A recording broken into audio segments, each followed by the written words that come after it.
1974년 1월 15일 아침 위치토의 한 주택가입니다. 오테로 가족은 이 동네로 이사 온 지 얼마 안 된 새 이웃이었다고 해요. 아빠 조지프 오테로, 엄마 줄리 오테로, 그리고 5남매. 그리고 그날은 평일이었기 때문에 큰아이 셋은 여느 때처럼 가방을 메고 학교로 향했습니다. 그러니까 집에는 부모랑 아기들 두 아이만 남아 있었던 거죠. 11살 딸 조지핀, 그리고 9살 아들 조이였습니다. 근데 이 평범한 아침, 이 가족은 알지 못했어요. 어떤 걸 알지 못했냐? 한 남자가 이 집을 표적으로 점해두고 뒷마당에 숨어들어 있었다는 사실. 이거 누가 상상이나 할 수 있었겠어요. 근데 이 남자가 그냥 우연히 들렀던 강도가 아니에요. 그냥 지나가다가 이 집 한번 털어볼까? 이게 아니었어요. 이 집을 정말 표적으로 삼고 이 집의 사람들을 해치리라 생각을 한 거예요. 그래서 집 밖에 있는 전화선 이미 끊어놨고 이 가족들을 묶고 막 할 여러 가지 끈, 비닐봉지, 테이프 다 준비해온 상태였습니다. 그날 아침에 이제 집에서 기르던 개를 밖으로 내보내려고 9살 조이가 뒷문을 여는 순간 숨어있던 사람이 총을 들이대면서 조이와 함께 집 안으로 들어오게 됩니다. 근데 남자는 원래 생각하길 엄마랑 애들 둘만 있을 거다라고 생각을 했었어요. 그런데 그날 아버지 조지프가 집에 있었습니다. 그래서 아버지 조지프가 이 사람을 제압하면 너무 좋았겠지만 조지프가 얼마 전 교통사고 때문에 갈비뼈를 다쳐서 출근을 하지 못하고 집에 머물렀던 상태. 그러니까 몸이 온전치 않았던 거예요. 그러니까 이 범인이 생각한 거랑 조금 다르게 흘러가긴 했지만 총이 있었기 때문에 가족을 위협하고 한 사람씩 결박을 합니다. 그러면서 본인이 수배자다, 쫓기는 신세다, 돈하고 차, 음식만 있으면 된다, 이것만 제공해주면 나는 당신들을 해치지 않아, 이런 식으로 얘기를 했다는 거예요. 하지만 그 말은 거짓말이었습니다. 해치러 왔다니까요. 다 도구를 준비해서. 그래서 준비해온 도구로 가족들을 차례차례 살해합니다. 아버지 조지프는 끈으로 목을 졸랐고 어머니 줄리는 저항을 해서 얼굴을 맞아요. 그 다음에 역시 목이 졸렸습니다. 9살 조이는 머리에 비닐봉지를 씌워서 질식시켰고요. 11살 조지핀만 그 위층이 아니라 지하실로 따로 데려가서 배관에 목을 매달아서 살해합니다. 온 가족을 한꺼번에 노린 것처럼 보였지만 이 조지핀만 따로 떼어내서 지하실로 데리고 가서 살해를 했다. 이건 범인에게 이 조지핀이 굉장히 특별한 의미였음을 짐작하게 하는 부분이죠. 묻고 고문하고 죽이고, 이 방식 바로 이 첫 사건에서부터 그대로 드러납니다. 그렇게 한 집에서 아침나절에 4사람이 목숨을 잃은 거예요. 오후가 되니까 누가 왔겠어요. 학교에 갔던 세 남매가 아무것도 모른 채 집으로 돌아옵니다. 근데 이 큰아들이 이상한 점을 느꼈어요. 평소 집안에 있어야 할 개인데 뒷마당에 나와 있는 거예요. 그리고 집 안으로 들어선 남매는 봐서는 안 될 장면을 마주하게 되죠. 아침에 배웅했던 부모님, 어린 2 동생 모두 죽어 있었어요. 신고를 받고 출동한 경찰 앞에 펼쳐진 현장은 정말 상식 밖이었다고 합니다. 이 범인이 가족의 차, 손목시계, 라디오 이런 거를 챙겨갔어요. 그런데 집을 막 샅샅이 뒤진 그런 강도의 흔적은 아니었다는 거죠. 그렇다고 가족과 깊은 원한이 있는 인물이 있었냐? 없었어요. 그리고 막 문이 억지로 부서진 외부 침입의 흔적? 이런 것도 없었고. 그러니까 강도라고 하기엔 좀 앞뒤가 안 맞고 원한이라고 하기엔 대상이 없고, 그리고 막 전화선 끊어놓고 범인이 준비해온 것 같은 범행 도구들 이런 걸 보면 이 집을 미리 타겟팅해서 들어온 것 같고, 그러니까 뭔가 이상했던 거죠. 근데 이 범인을 가리킬 결정적 단서가 있었다 없었다? 없었다. 물론 범인이 흔적을 안 남긴 건 아니었어요. 집안 곳곳에 범인의 책, 정액 이런 게 발견이 되거든요. 그러니까 피해자들을 성폭행한 건 아닌데 약간 변태인 거죠. 이런 살인을 하면서 성적인 충동을 느낀 거지. 그러니까 어쨌든 분명하게 자기 흔적을 남겼어요. 근데 이걸로 지금 이 시대에도 대조군이 없으면 잡을 수가 없어요. 근데 이 시대는 대조군이 있었더라고 해도 DNA 분석 기술이 없었죠. 그래서 이 증거는 한동안 아무것도 특정하지 못하고 그대로 그냥 보관될 수밖에 없었습니다. 범인의 모습을 본 생존 목격자도 없었고요. 범행 동기 역시 오리무중. 그렇게 뚜렷한 용의자를 찾지 못한 채 수사가 이어지던 중 불과 석 달 뒤 또 다른 가정집에서 비슷한 침입 사건이 벌어집니다.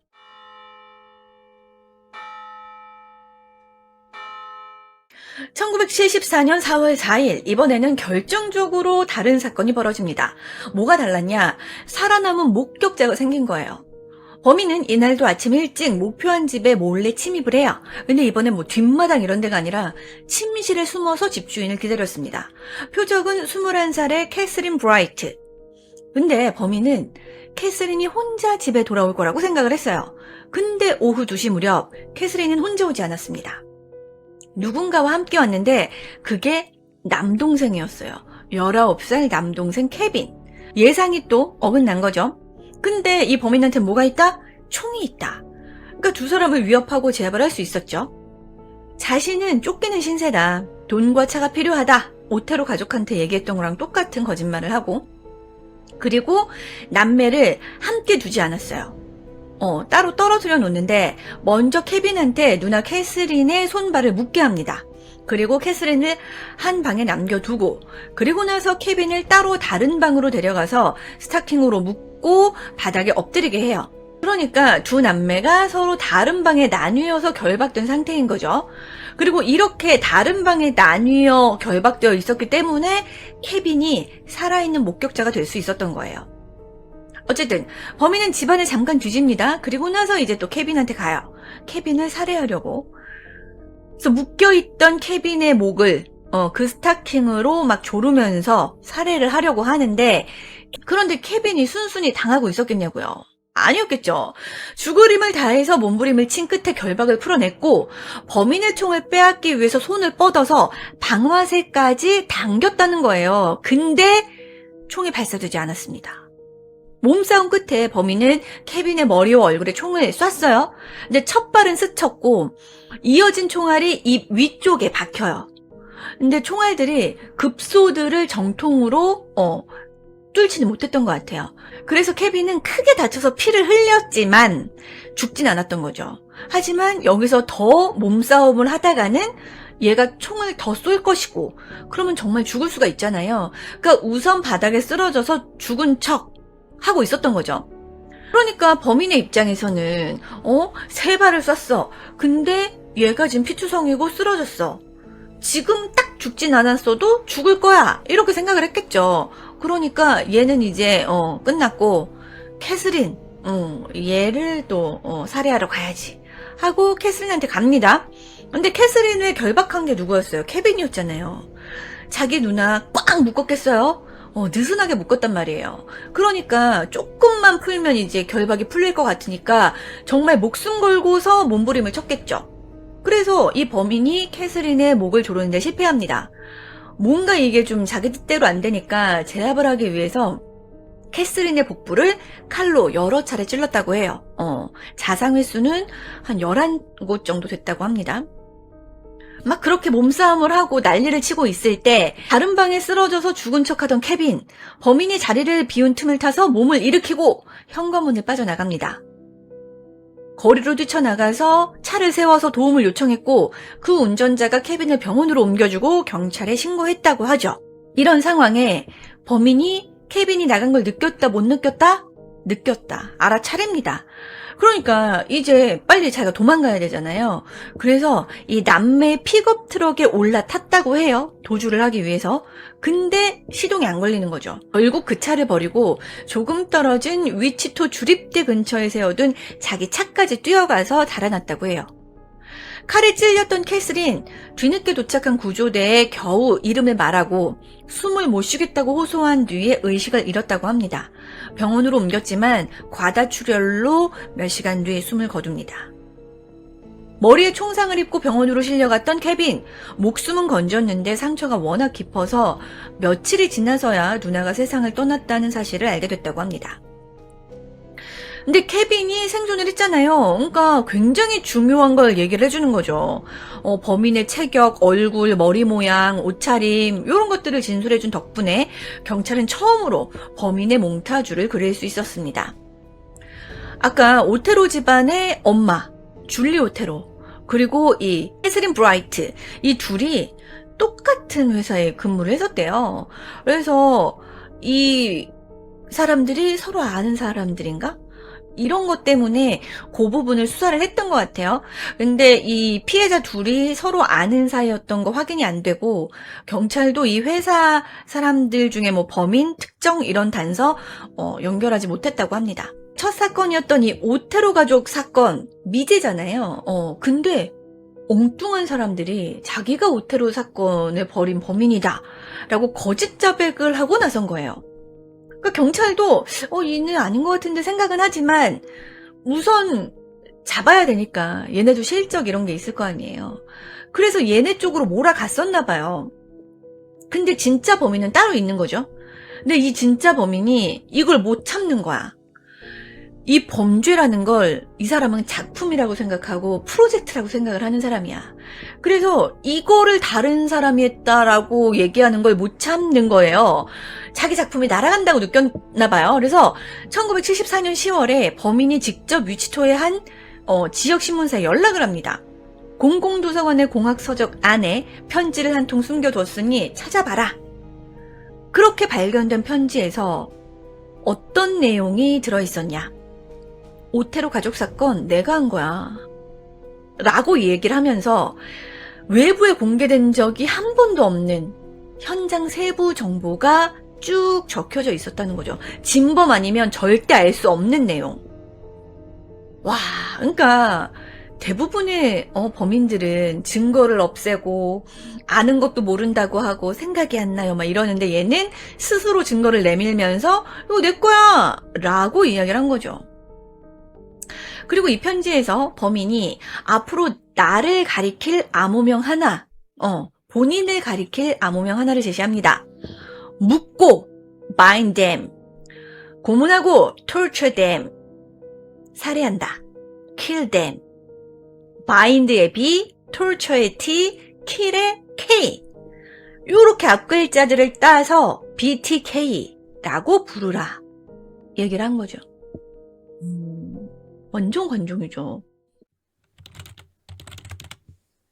몇 년간 잠잠하던 범인은 1977년 다시 움직이기 시작해요. 3월 17일이었고 24살 셜리 비안 요 집에 침입을 합니다. 사실 이 셜리가 처음부터 계획된 표적은 아니었어요.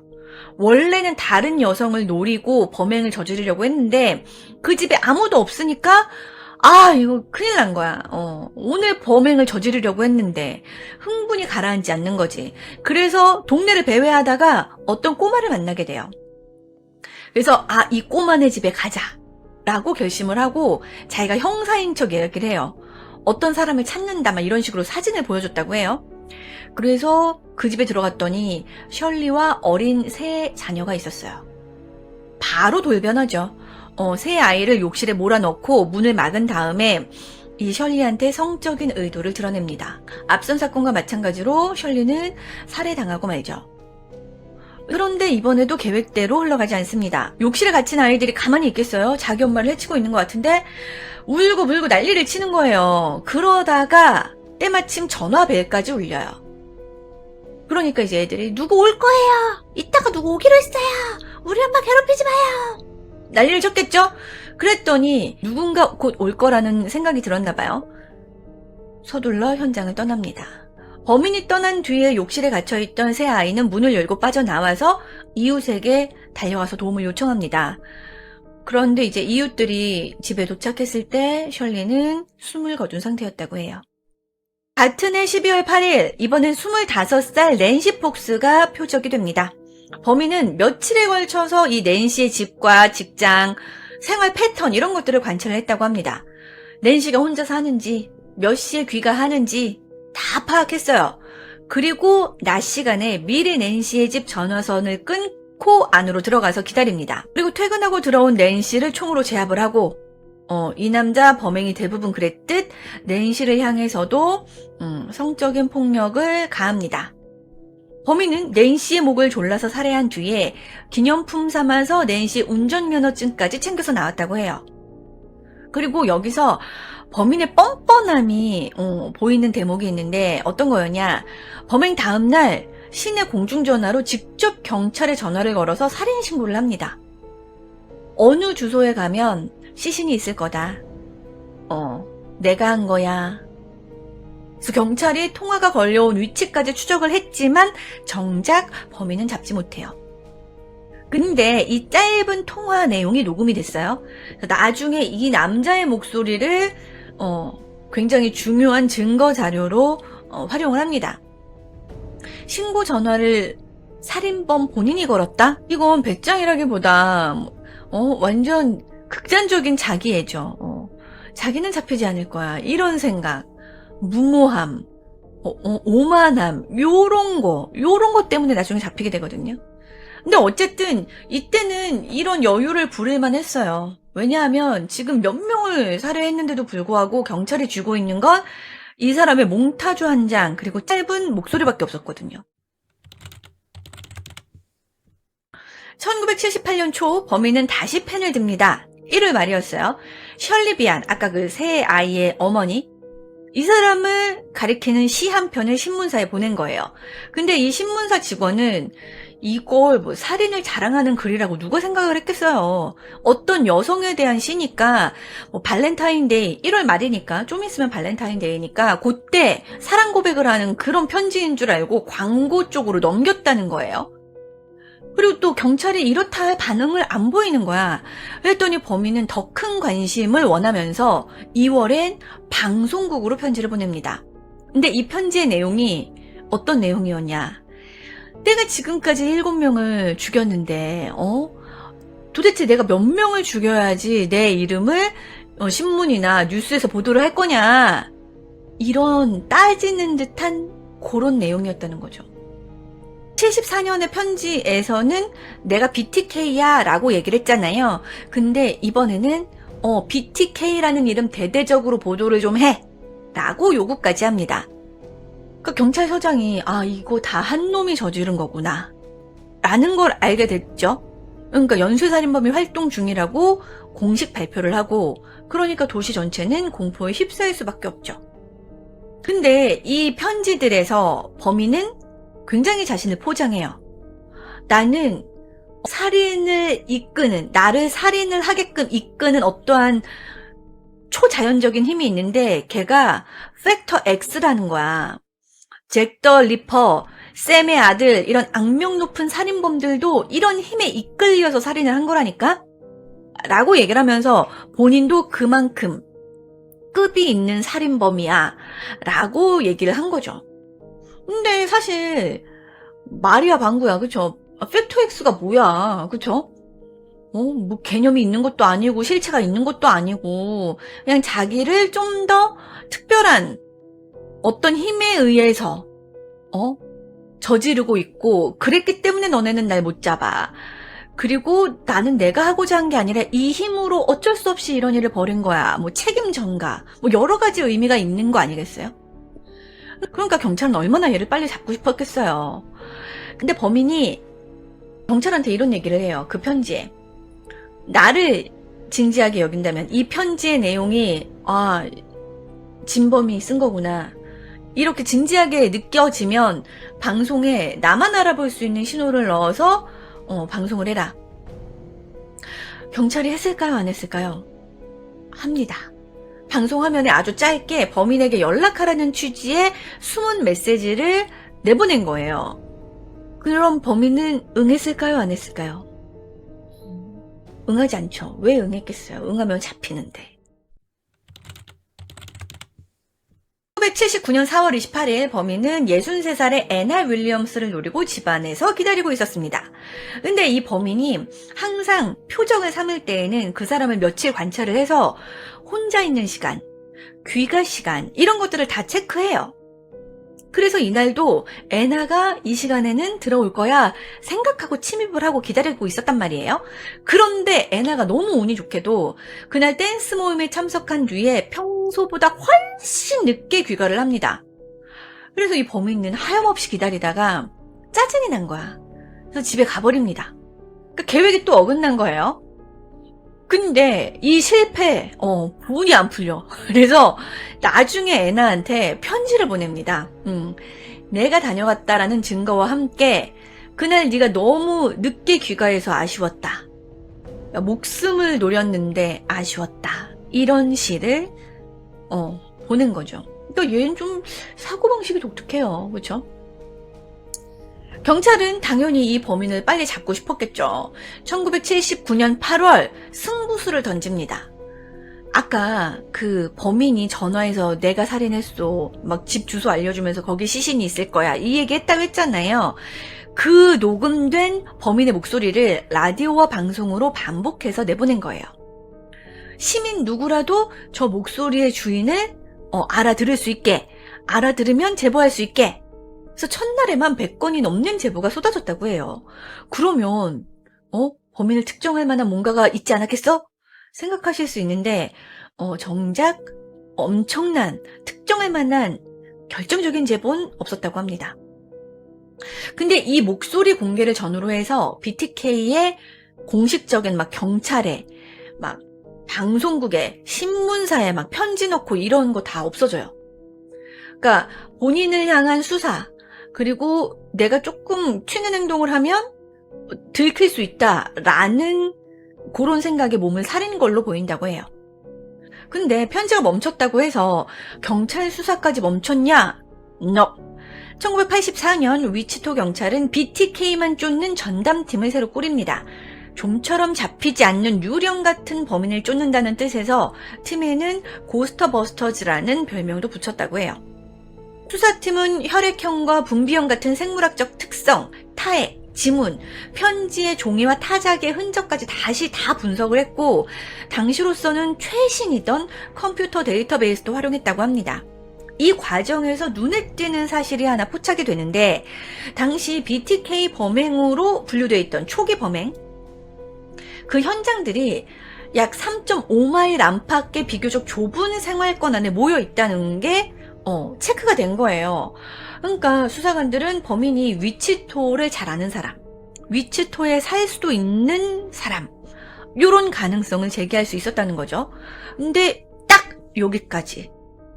비교할 대상이 없으니까 증거들은 한 사람을 특정하지 못했고 고스터버스터스 팀도 1987년 무렵 해체하게 됩니다. 근데 어쨌든 지금 얘가 편지를 보내오거나 뭘 하는 게 없으니까 사람들은 이런 추측을 했다는 거죠. 범인이 죽었거나 아니면 다른 죄로 감옥에 붙잡혀 있거나 아니면 위치토가 아닌 다른 도시로 떠난 거 아니겠냐? 그렇게 생각할 수 있죠. 그리고 세월이 흐르면서는 BTK가 서서히 옛날 이야기가 된 거예요. 그런 엄청난 연쇄살인범이 있었대. 이런 식으로. 하지만 BTK는 이 공식적으로 막 편지 보내고 제보하고 자신을 떠벌리려고 했던 그런 모든 거를 끊었음에도 살인 행각은 계속했습니다. 1985년부터 경찰이 한동안 BTK와 연결하지 못했던 3건의 살인이 더 일어난 것을 확인하게 됩니다. 여기서부터가 이 사건에서 가장 오싹한 부분이죠. BTK가 연달아서 편지를 보내면서 세상을 조롱하던 시절이 아니라 공식적으로 막 이렇게 편지 보내고 이런 게 끊긴 시기에 벌어진 일들이었거든요. 지금부터 말씀드릴 3건은 사건이 처음 발생했을 당시엔 그 누구도 BTK와 연결하지 못했습니다. 그냥 각각 흩어진 미제 사건이었던 거예요. 첫 번째 사건은 뭐였냐? 1985년 4월 27일 파크시티에 살던 53살 마린 헤지. 이날 범인은 자신이 참여한 스카우트 야영에 자리를 잡아두고 몸이 좋지 않다는 핑계를 둘러대고 몰래 빠져나옵니다. 인적이 없는 곳에서 스카우트 복장을 벗은 뒤 향한 곳은 다름 아닌 마린 헤지의 집이었죠. 미리 침입해서 침실 옷장에 몸을 숨긴 후 그날 밤 마리네지가 한 남성과 함께 귀가하는 것을 지켜봅니다. 그리고 그 남성이 떠나고 나서 마리네지가 잠들 때까지 새벽 1시가 다 되도록 옷장 안에서 기다렸다가 맨손으로 목을 졸라 살해합니다. 그런데 범인은 여기서 멈추지 않습니다. 시신을 마린헤지 본인의 차 트렁크에 싣고 옮겨서 사진까지 남긴 뒤 다시 차에 실어서 집에서 몇 킬로미터 떨어진 외딴 도로변 배수로에 버립니다. 그러고는 마린헤지의 차를 인근 쇼핑센터 주차장에 세워두고 근처에 미리 대놨던 자기 차로 갈아탄 뒤 유유히 사라지죠. 시신을 처리한 범인은 아무 일도 없었다는 듯 다시 스카우트 야영장으로 돌아갑니다. 5월 초 경찰이 이 버려진 차를 발견하면서 비로소 살인사건임을 알아챘고 5월 5일 배수로에서 마린헤지의 시신이 발견됩니다. 이 사건에는 등골이 서늘해지는 대목이 또 있어요. 마린헤지는 범인의 집에서 몇 집 건너 아주 가까운 곳에 살던 이웃이었다는 점이에요. 그러니까 범인은 자신의 삶 반경 안에서 모든 피해자들을 고르고 있었던 거죠. 두 번째 사건은 1986년 9월 16일 28살 비키 웨걸리의 집. 이날 남편이 출근하고 2살 어린 아들하고 이제 비키가 함께 있었어요. 그런데 범인이 수법을 바꿔서 지금까지 막 미리 침입해 있다가 공격하고 했잖아요. 근데 이번에는 전화수리 기사인 양 문을 두드려서 신분을 위장해서 경계심 없이 문을 열게끔 만들어요. 들어와서 돌변을 한 거죠. 하지만 비키는 순순히 당하지 않았어요. 격렬하게 저항을 했고 그 과정에서 범인의 흔적, 즉 생물학적 증거가 비키의 손톱 밑에 남게 됩니다. 근데 이거는 그때 당시에는 비교할 용의자가 없었기 때문에 신원을 특정할 수는 없었지만 나중에 이제 진범 잡을 때는 굉장히 중요한 증거가 되죠. 범인은 결국 스타킹을 이용해서 비키의 목을 졸라서 살해합니다. 그리고 범인은 비키의 운전면허증과 현장에서 찍은 사진들을 챙겼고 그것도 모자라서 비키의 차까지 몰고 유유히 달아납니다. 그런데 비키 웨걸리 사건의 가장 좀 안타까운 거는 남편 빌 웨걸리. 이 사람이 이제 점심을 집에서 먹었나 봐요. 귀가하던 길에 자신의 가족 차량이 반대편으로 지나가는 모습을 봤다는 거예요. 이건 누가 몰고 가는 거다? 범인이 몰고 달아나는 거였다. 근데 그 순간에는 운전자가 누군지 집에 무슨 일이 벌어졌는지 알 도리가 없잖아요. 그래서 집에 도착을 했는데 2살 배기 아들 혼자 앉아있고 아내는 숨져 있는 거죠. 근데 문제는 이 남편이 범인으로 몰려요. 용의자로. 그래서 무려 18년 가까이 경찰과 세상이 남편 비를 의심하는 눈초리로 바라왔다는 점이죠. 진범은 멀쩡히 잘 살고 있는데. 세 번째 사건, 1991년 1월 62살 돌로레스 데이비스. 이 사건에서도 범인은 마린헤지 때와 똑같은 수법을 썼다고 해요. 겨울 스카우트 야영에 참석해서 자리를 잡아둔 뒤에 핑계를 대고 몰래 빠져나온 거예요. 그러고는 미리 여러 차례 돌아본 돌로레스 집으로 향합니다. 범인은 콘크리트 덩어리를 유리문에 던져서 깨고 그 유리창을 통해서 집 안으로 침입을 해요. 소리에 놀라서 나온 돌로레스 결박당하죠. 그리고 팬티 스타킹으로 목을 졸라 살해당합니다. 시신은 2월 초 개를 데리고 다리 밑으로 내려간 한 소년에 의해서 발견됩니다. 이렇게 살인을 저지르면서 예전 같으면 막 편지 보내고 내가 했어, BTK 막 이렇게 했을 텐데 안 하고 있었잖아요. 근데 이 오랜 침묵이 완전했던 건 아니래요. 그러니까 계속 아무런 편지를 안 보내고 있었던 건 아니라는 거죠. 1988년 초 단 한 차례 예외적인 편지가 등장을 했어요. 1987년 말 위치토에서 페이거 가족 3사람이 집에서 살해된 뒤 남은 유족에게 자신이 BTK라고 주장하는 편지가 도착을 한 거예요. 그런데 내용이 묘했습니다. 편지를 쓴 사람은 이 사건 내가 저지른 거 아니야 하면서 오히려 범행을 저지른 진짜 범인이 너무 범죄를 잘 수행했다, 이렇게 치켜세웠다는 거예요. 그러니까 실제로 페이거 가족 사건은 BTK 범행은 아니었다고 해요. 그럼에도 불구하고 BTK는 자신이 저지르지도 않은 살인에까지 끼어들어서 존재감을 좀 과시하고 싶어 했던 것 같아요. 요 한 통은 BTK가 사라졌다고 여기는 동안 얘가 보낸 거였죠. 근데 요거 빼면 79년 이후에 BTK의 공식 편지, 이건 사실상 끊긴 상태였다고 합니다. 그렇게 시간이 흐르고 또 흘러서 2004년이 돼요. 위치토 사람들에게 BTK는 이제 20년, 30년 전의 옛 이야기가 되어 있었습니다. 그런데 바로 그때 잠잠하던 범인이 스스로 다시 움직이기 시작합니다. 2004년 초 위치토의 한 지역 언론이 오테로 가족 사건 30주년을 다루는 기사를 냅니다. 30년이 지나도록 잡히지 않은 미제 사건, 요 사건을 회고하는 그런 느낌의 기사였다고 해요. 근데 이게 범인을 자극합니다. 제발로 무대에 다시 들어온 거예요. 잊혀지고 싶지 않았던 거지. 예, 그리고 그때 살해를 했을 때 쾌감, 이게 생각이 난 거지. 2004년 3월 위치토의 한 신문사로 편지 한 통이 도착합니다. 발신인 이름은 빌 토머스 킬먼. 머리 글자만 따면 의도적으로 BTK가 되도록 만든 가명이었어요.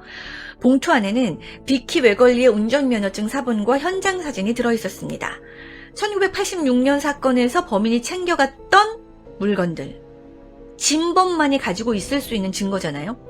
근데 이 편지 한 통으로 두 가지가 정리되는 거죠. 하나, 비키 웨걸리 사건은 BTK의 소행으로 확정된 거다.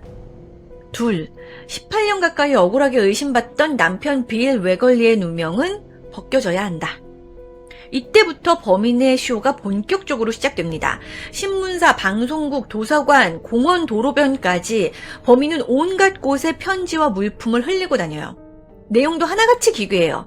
피해자의 자세를 흉내낸 결박된 인형, 직접 그린 그림, 암호로 된 메시지, 심지어 자기 이야기를 책으로 낼 것처럼 꾸민 자서전 목차와 가짜 신상 정보까지. 어떤 편지에는 19살 제이크 앨런의 죽음을 자기 범행인 것처럼 암시하기도 했다고 해요. 그런데 사실 제이크는 철로에서 열차에 치여 숨졌기 때문에 처음엔 타살 가능성이 제기는 됐는데 수사 결과 다른 사람의 개입 없는 자살로 결론이 났다고 해요. 그러니까 범인은 실제로 저지른 사건이 아닌데도 그렇게 관심을 받기 위해서라면 자기가 하지도 않은 죽음까지 끌어다가 이렇게 편지를 보낸 거예요. 2004년 12월에는 위치토의 머독 공원에 결박된 인형과 함께 낸시 폭스의 운전면허증이 든 소포를 남깁니다. 1977년 낸시를 살해하고 가져갔던 바로 그 면허증이었죠. 이 소포는 경찰서로 배달된 게 아니라 공원에서 한 주민에게 우연히 발견됩니다. 주민이 방송국에 알렸고 방송국에 연락을 받은 경찰이 이를 회수하게 되죠. 그리고 검거로 이어질 결정적인 정황이 바로 이 무렵에 만들어져요. 이른바 홈디포 시리얼 상자 사건. 범인이 편지를 시리얼 상자에 담아서 홈디포 주차장에 세워진 한 픽업 트럭 적재함에 몰래 놔둬요. 근데 트럭 주인이 그걸 그냥 버려진 쓰레기인 줄 알고 내다 버립니다. 그래서 다시 편지를 써서 상자 어디 있어? 라고 상자의 행방을 묻습니다. 그래서 경찰이 부랴부랴 쓰레기통을 뒤져서 그 시리얼 상자를 회수하죠. 그런데 이 소포를 놓고 가는 장면이 홈디포 주차장의 감시 카메라에 딱 잡힌 거예요. 근데 화질이 그렇게 좋진 않았다고 하고 화면 속에는 검은색 지프 체로키 한 대가 찍혀 있었다고 합니다. 바로 그 회수된 시리얼 상자 안에 범인의 마지막 실수가 함께 들어있었는데요. 플로피 디스크로 문서를 보내면 추적할 수 있느냐라는 질문이었대요. 31년간 잡히지 않은 살인범이 자기를 쫓고 있는 경찰한테 그걸 물어봤다는 것도 좀 바보스러운 일이고, 이거 보내면 나 잡혀? 물어본 거잖아요. 그래 너 잡혀? 라고 하면 안 보내겠지. 그러니까 이걸로는 못 잡아 라고 얘기를 했겠죠. 엄청난 기회가 왔다라고 수사진은 느꼈을 것 같아요. 그러니까 이때 딱 잡아야 되잖아요. 이 부분, 이 수사, 이 체포 과정, 요거 다뤘던 사람이 누구였냐? 그 고스트버스터즈 87년에 해체하고 막 이럴 때 이제 이건 미제로 남겠구나 했겠지만 놓지 않고 이 사건을 계속 들여다보던 젊은 형사가 있었어요. 이 사람 이름은 켄 랜드워였습니다. 이 사람이 2004년 BTK가 다시 나타났을 때 위치토 경찰의 전담 수사팀을 이끌었다고 합니다. 이 랜드워 수사팀은 범인이 스스로 내민 이 질문을 당연히 놓치지 않죠. 그래서 경찰의 신문 광고를 통해서 답을 보냅니다. 아주 태연하게 추적당하지 않으니까 안심해라. 안전하다. 라는 취지의 신호 공개적으로 올린 거죠. 당연히 수사할 수 있지. 이때 2004년이면. 그래서 범인은 자기를 잡으려고 30년을 매달려온 그 사람들의 말을 믿어요. 바보 아니야? 그리고 좀 오만함이 있었던 것 같아요. 이거 보내도 안 잡혀, 나는. 그리고 그 70년대랑 지금이랑 과학수사 기술의 발전이 어느 정도로 어마어마하게 발전됐는지를 몰랐던 거지. 그러니까 상식적으로 생각해도 얘네가 안전하다고 하면 안전하지 않다라고 거꾸로 체크를 했어야 되는데 자아도취에 빠진 이 범인은 찰석같이 믿고 디스크를 준비합니다. 그렇게 2005년 2월 보라색 플로피 디스크 한 장이 방송국으로 보내지죠. 디스크는 곧바로 포렌식 분석에 넘겨집니다. 범인은 나름대로 머리를 썼는데 치명적인 약점이 있었어요. 70년대에 범행을 저질렀어. 디지털에 대해서 별로 아는 게 없었던 거예요. 분석 결과 디스크에는 삭제된 줄 알았던 문서의 흔적이 고스란히 남아있었어요. 복구된 문서와 그에 딸린 정보인 메타데이터에는 2개의 결정적인 단서가 새겨져 있었습니다. 문서를 마지막으로 다룬 사용자의 이름 데니스, 그리고 문서가 만들어진 조직의 이름 그리스도 루터 교회. 31년이에요. 몽타주와 목소리만 남아있던 범인한테 31년 만에 처음으로 실명에 가까운 단서가 생긴 순간 수사관들이 다음 한 행동은 놀라울 만큼 단순했습니다. 인터넷 검색이었죠. 파크시티에 있는 그리스도 루터 교회 검색을 해보니까 이 교회의 평의회 회장이었던 사람이 데니스예요. 데니스 레이더. 이게 바로 31년을 감춰온 BTK의 진짜 이름이었습니다. 밝혀진 데니스 레이더의 실제 모습, 사람들이 상상하던 괴물과는 너무나 달랐습니다. 데니스 레이더는 1945년 캔자스에서 태어났어요. 겉으로는 독실한 기독교 가정에서 자란 평범한 아이였지만 속으로는 아주 어릴 때부터 남모를 환상을 키워왔다고 합니다. 초등학생 무렵부터 여성을 묻고 지배하는 가학적인 상상에 빠졌고 작은 동물을 잡아서 괴롭히거나 이웃을 몰래 훔쳐보고 여성의 옷가지를 훔쳐가기도 하고 직접 입어보기도 하고 막 그랬다는 거예요. 근데 이거 주변 사람들 전혀 몰랐다는 거죠. 고등학교를 졸업한 레이더는 1966년부터 70년까지 미 공군에서 복무했습니다. 우리나라에서도 복무를 했다는 거죠. 공군으로. 그럼 우리나라에서도 무슨 범죄를 저지른 거 아닐까? 라고 생각할 수 있는데 뭐 그런 근거는 없다고 해요. 우선 우리나라에서 복무했던 기록은 있다. 전역한 다음에 레이더는 1971년에 결혼을 해서 2 자녀를 둡니다. 74년부터 88년 무렵까지는 가정용 보안업체 ADT에서 여러 해 일을 하면서 고객의 집을 드나들었다고 합니다. 이후 91년부터는 파크시티에서 지역 규정을 단속하는 공무원으로 일했는데 주민들 사이에선 지나치게 엄격하고 권위적이라는 평이 있었다고 합니다. 그리고 레이더는 스카우트 지도자였고 앞서 나온 것처럼 어떤 교회의 평의회 회장직까지 맡고 있었다는 거예요. 그러니까 이 스카우트 지도자라는 사람이 교회 평의회 회장직을 맡고 있는 사람이 그동안 이 연쇄 살인을 저질러 왔다는 거죠.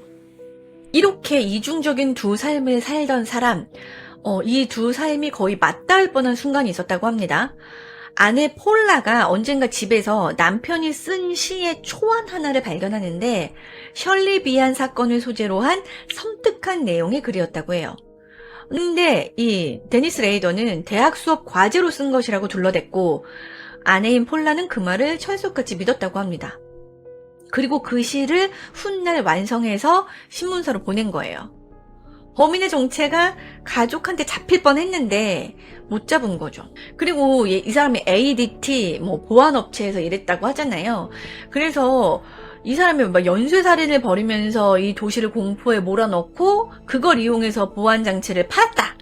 이런 이야기도 종종 따라 붙거든요. 근데 실제로 보안 설비 관련 업무를 한 건 맞는데 이 데니스 레이더가 BTK 공포를 직접 영업에 이용했다는 건 그냥 추정일 뿐이래요. 단정할 만한 근거는 확실하지 않다고 합니다. 그리고 아까 첫 번째 사건, 두 번째 사건, 콜먼이라는 회사 기억하세요? 오테로 엄마, 줄리 오테로랑 캐스린 브라이트, 콜먼이라는 회사 같이 다녔다고 했잖아요.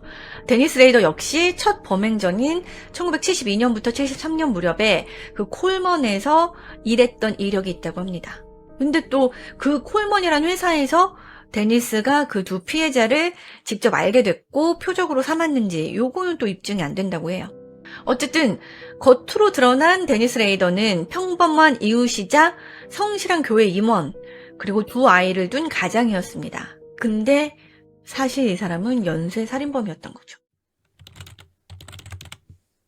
데니스 레이더. 근데 이름만으로 사람을 체포하나? 아니죠. 물증이 있어야 되잖아요. 근데 범인이 이미 여러 현장에서 자기 흔적을 남겼습니다. 오테로 자택에서 곳곳에 남은 정액이 있었고, 그리고 또 비키 웨걸리 사건에서 손톱 밑에 범인의 피부 조직이 있었다 말씀드렸잖아요. 근데 그때는 DNA 대조하는 기술도 없었지만 비교할 대조군도 없었어요. 근데 이제는 기술이 발전해서 DNA 자료로 다 범인을 잡을 수 있는 그런 시대가 열린 거예요. 그래서 이 레이더 DNA만 갖고 와서 비교해서 일치하면 끝나는 거야. 그쵸? 근데 레이더한테 대놓고 DNA 요구하면 눈치채고 달아날 수도 있는 거고 하니까, 그래서 레이더의 딸이 과거 대학병원에서 받았던 의료 시료를 영장을 받아서 확보를 합니다. 그리고 그 시료의 DNA를 범행 현장에 남아있던 범인의 DNA와 비교를 한 거죠.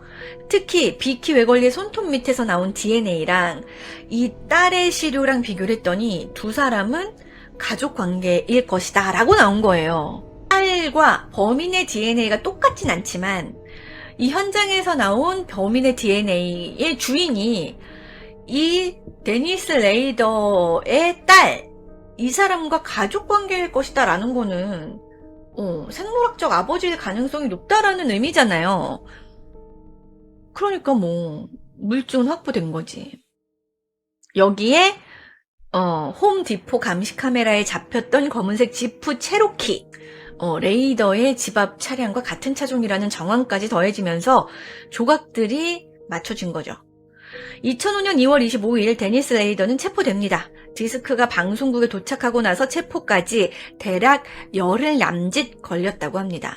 31년을 버틴 남자가 본인의 손으로 보낸 디스크 한 장 때문에 열흘 만에 무너진 거죠. 체포되던 그 순간에도 레이더가 소름 끼칠 만큼 태어났다고 해요. 그날 점심 먹으러 집에 가다가 잡힌 거거든요. 그때 이렇게 얘기했대요. 아내한테 오늘 점심은 집에서 못 먹게 됐다고 전해달라. 내가 사는데 어딘지 아시죠? 이렇게 얘기했다는 거예요. 그러니까 경찰이 왜 경찰서로 가는지 아세요? 하고 물으니까 짐작을 한 거지. 직감을 한 거지. 알고 있다라는 취지로 대답을 했다고 합니다. 체포 직후 진행된 수색에서는 그동안의 모든 의문의 마침표를 찍는 물건들이 쏟아져 나왔다고 합니다. 피해자들의 소지품, 범행을 기록한 자료, 계획표, 그림, 그리고 범행 장면을 담은 사진과 이른바 기념품들. 곳곳에 은닉돼 있던 이 물건들은 레이더의 이중생활이 결코 충동적이거나 우발적인 게 아니라 계획적이었구나라는 걸 보여줬다고 합니다.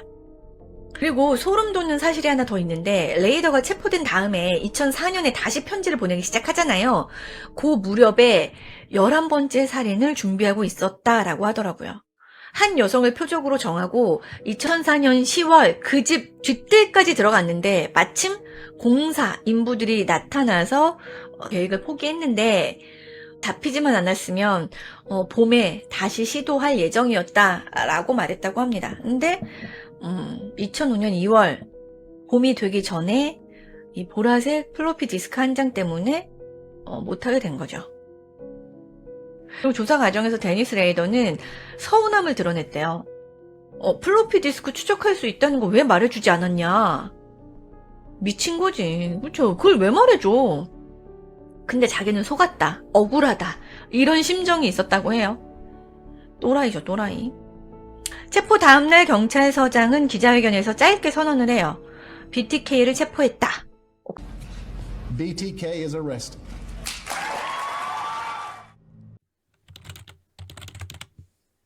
(2005년 2월) 말 데니스 레이더는 1급 살인 10건으로 기소됩니다.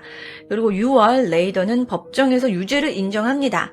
이 자리에서 많은 사람들이 충격을 받죠. 재판장이 각 사건의 사실관계를 하나씩 물으니까 레이더가 10건의 살인을 마치 오래된 업무 보고하듯 굉장히 담담하게 설명을 합니다. 피해자와 유족을 향한 진심 어린 공감, 사죄 전혀 느껴지지 않죠. 무슨 자기가 교수인 양, 강의하는 양 이렇게 막 얘기를 해요. 레이더는 자신의 살인을 하나하나 프로젝트라고 부르면서 설명을 합니다. 캐스린 브라이트 사건은 프로젝트 라이트 아웃, 마린 헤지 사건은 프로젝트 쿠키, 비키 웨걸리 사건은 피해자가 피아노를 잘 친다는 이유로 프로젝트 피아노, 이런 식으로 이름을 붙였다는 거예요. 그러니까 사람을 죽여놓고 마치 자기 파일에 이름 붙이는 양, 그렇게 정리를 해둔 거예요.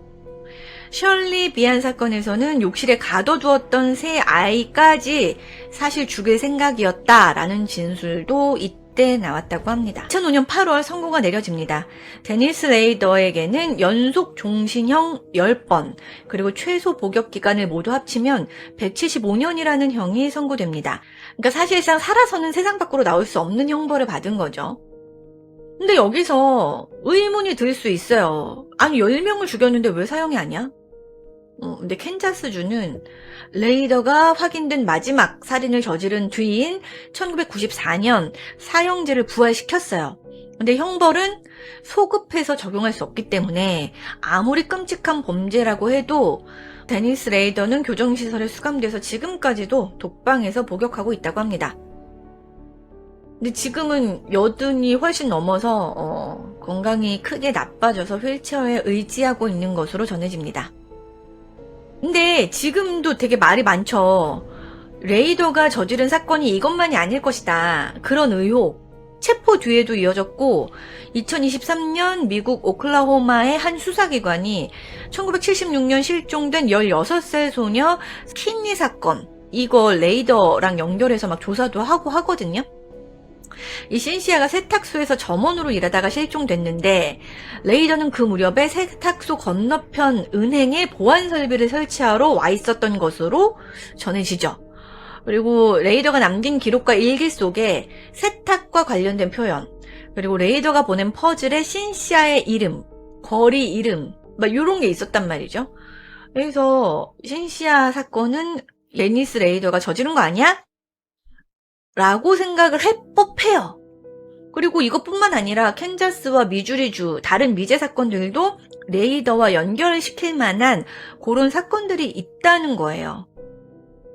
근데 정황상 얘야. 근데 물증으로 입증됐어. 이건 또 다른 문제잖아요. 그래서 얘라고 딱 단정할 수도 없는 거고, 신시아 킨니 사건 역시 담당 검사가 기소할 만한 물적 증거는 부족하다라고 밝힌 상태고, 그래서 이 10건 이외에 레이더랑 연결 지을 만한 물증이 확보된 사건은 없는 것으로 알려져 있어요. 그리고 이렇게 연관된 다른 사건이 있는지, 미제 사건 중에서도 연관돼 보이는 사건들이 있으니까 이런 재수사 과정을 진행할 때 이 데니스 레이더의 딸이 되게 많이 관여를 했다고 해요. 이분이 범죄 피해자들을 돕는 활동가로 이제 활동을 하게 되시는데 2023년에 수사기관 요청으로 교도소에 수감된 아버지를 직접 찾아가서 면회를 합니다. 아직 밝혀지지 않은 사건들, 연관되어 보이는 사건들 이런 거에 대해서 물었는데 레이더가 가족끼리 이런 얘기하는 거 아니다 라고 이야기를 했대요. 아니, 자기가 안 했으면 그건 내가 아니야 라고 얘기하면 되잖아요. 근데 왜 그렇게 얘기했을까? 이상하죠? 데니스 레이더는 왜 이렇게 언론에 관심을 얻으려고 했고 왜 이렇게 편지질을 하고 막 이랬을까? 정말 언론의 관심을 받기 위해서 살인을 한 걸까? 라고 생각하실 수 있는데 그것이 아니고 살인의 중심에는 결박과 지배에 대한 성적 환상 그리고 성적 가학성 요게 주된 포인트였다고 해요.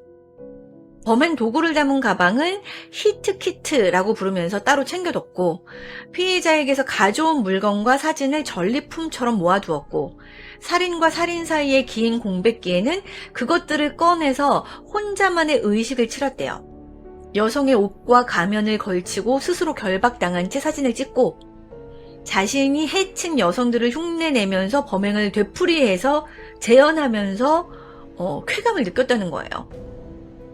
이 데니스 레이더는 나중에 이런 행위가 오히려 살인 충동을 한동안 잠재우는 역할을 했다라고 진술을 했다고 해요. BTK의 범행 간격이 유독 길고 들쭉날쭉했던 이유가 이 부분에 있었다고 본다고 합니다.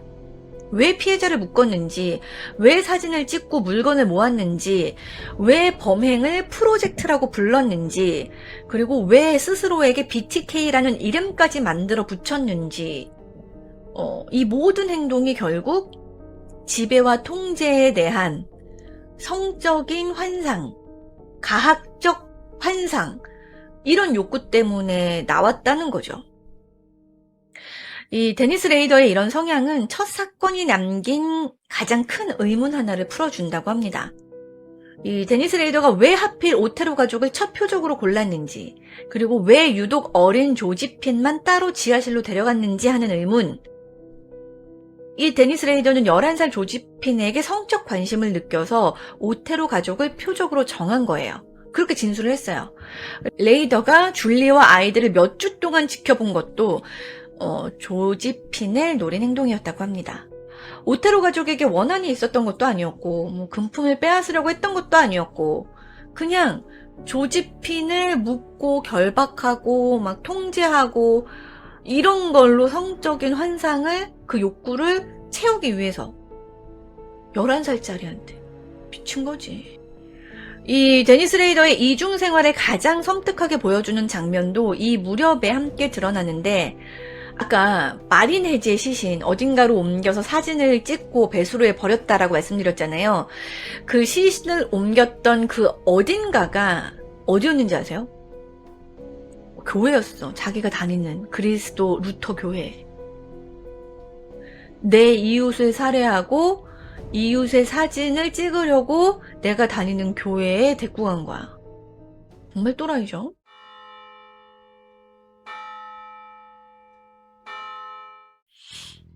이 사건 어떻게 생각하십니까? 이 데니스 레이더는 뭐 똑똑하고 영리하고 막 이래서 안 잡힌 건 아니죠. 시대가 암만 증거를 남겨도 분석할 만한 기술이 없었기 때문에 못 잡은 것 뿐이지 지금 얘가 그 70년대 하던 대로 하면 금방 잡히죠. 그리고 머리가 안 좋은 것 같아요. 그쵸? 플로피 디스크 추적 안 된다고 하니까 바로 보내고 과학기술의 발전을 너무 무시한 거지. 그리고 자기 자신을 너무 대단하게 생각한 거고 더 빨리 잡혔어야 되는데 그쵸? 어쨌든 미제 사건이 좀 연루되어 보이는 게 있긴 있나 봐요. 죽기 전에 좀 다 자백하고 갔으면 좋겠습니다. 오늘 영상은 여기까지입니다. 긴 시간 함께 해주셔서 감사드리고요. 다음 시간에 다른 사건으로 찾아뵙도록 하겠습니다. 지금까지 실화 사건 25시였습니다. 감사합니다.